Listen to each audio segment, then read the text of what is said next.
ریوبری سنتر عراقیش بوله کلینی استراتژیک جه عمان پایتخت اردن دکتر غازی فیصل میوانی منه سلاو ریز بود بریز دکتر غازی دست به که دتخواستم بزانم تو چه فکرت که یعنی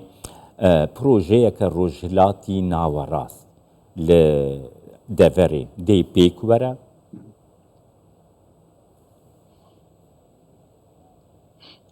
شكرا جزيلا يعني مؤكد بەڵێ زۆر سوپاس هیچ گومان لەوەدا نییە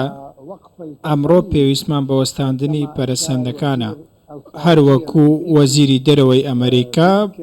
ئەنتۆنی بلینکن ئاماژەی پێکرد کاتێک گەیشتە ئیسرائیل و کاتێک چووە ڕیاض گوتی کە پێویستە پەرەسەندەکان بوەستێنین و دەبێت بە هەر شێوازێک هەبێ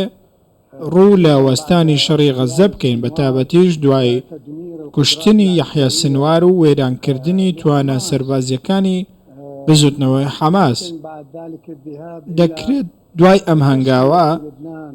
یەکلاکردنەوەیەک لە لوبنان هەبێت و هەروەها بڕیاری ئەنجومەنی ئاسایشی نێودەوڵەتی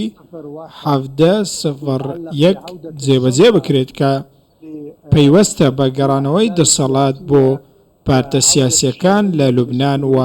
پەیوەستە بە گەڕانەوەی شەرعیەتی دەستوری و یاسایی بۆ لوبنان باسی لەوەش کردووە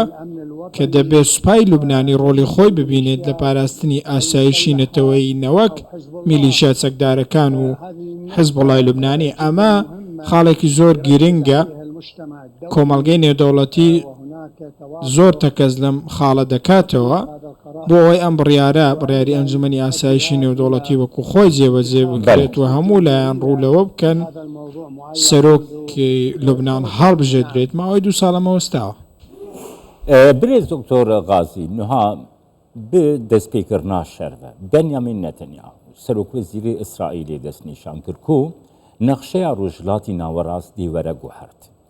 gelek senterê lêkolînan jî behs li vê yekê dikin. Tu çawa dinirxînê nexşa rojhilata navîn tê guhertin?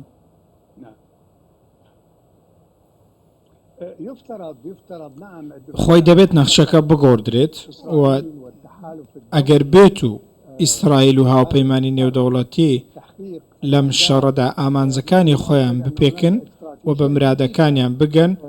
گومانێک لەوەدانیە کە استراتیژەتێکی نوێ لە ئارادایە بنیامین نەتانیاهۆ ئەوەی ڕوون کردەوە کە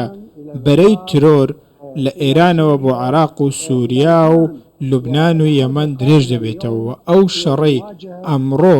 ئەوان تێیدان ڕوبەڕووبوونەوەی بەرەی ترۆرە و هەوڵێکە بۆ هەڵوەشانەوەی ئەو بەرەیە و بۆ کەمکردنەوەی هەژموونی گروپە چەکدارەکان لە عێراق و سووریا و لوبنان و لە یەمەن وڵاتانی دیکەش کە پەیوەندی ڕاستە و خۆیان بە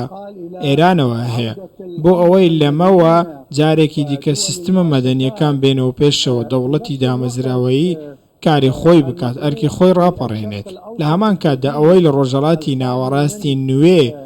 دیارە ئەو ڕۆژهەڵاتەیە کە خاڵیە لە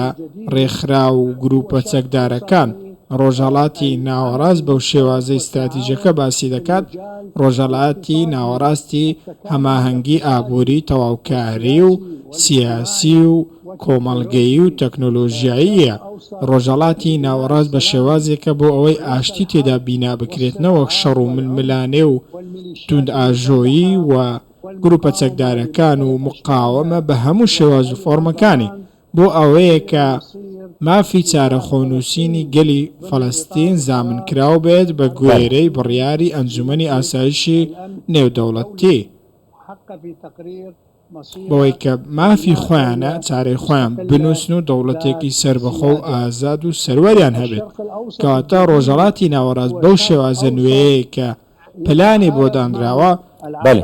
هاوپەیمانە لەگەڵ دنیای پیشەسازی و سیستمی نێودەوڵەتی بۆ بنیادنانی ئاشتی و ئاسایش و سەقامگیری و گەشە پێدان. دکتۆر غازی gelek welat gelek dewlet ên niha li rojhilatî navêrast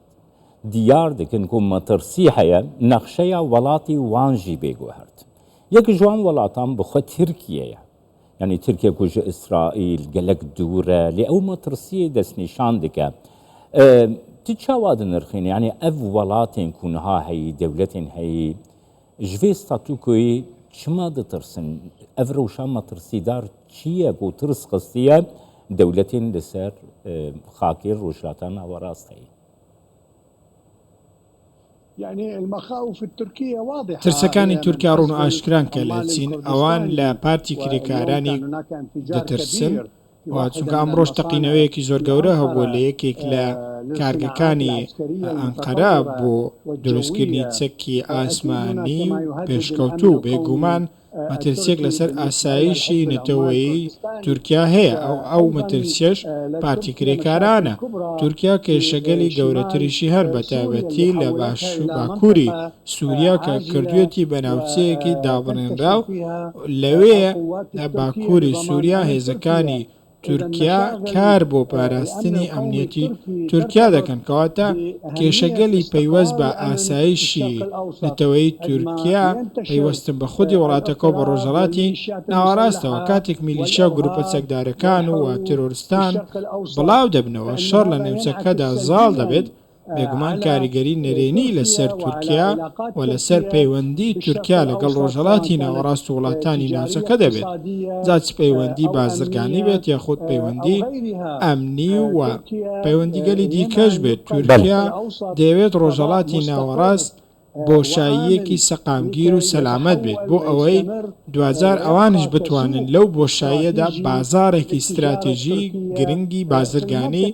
تورکیا بن لە ناوچەکەداوە بەنیامین ناتانیاهۆش باسی لەو ڕێگەیە کرد کە لە